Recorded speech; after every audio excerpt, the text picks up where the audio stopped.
खिल तेरी गुलाब वांगू है,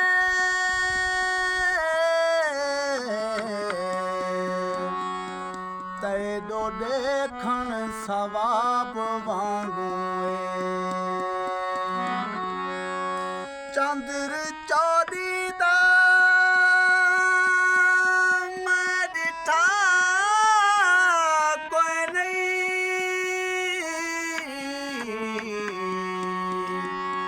लोकी आहदन जनाब वांगू है। नौजवान शायर फैज सोकड़ी दी गजल तवज्जो चाहता हूं। घिनाया मैं हार तेरे लो, हिन ओहा से कार तेरे लो, हिन ओहा से कार तेरे लो। घिनाया मैं हार तेरे लो, हिन ओहा से कार तेरे लो, हिन ओहा से कार तेरे लो।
हासे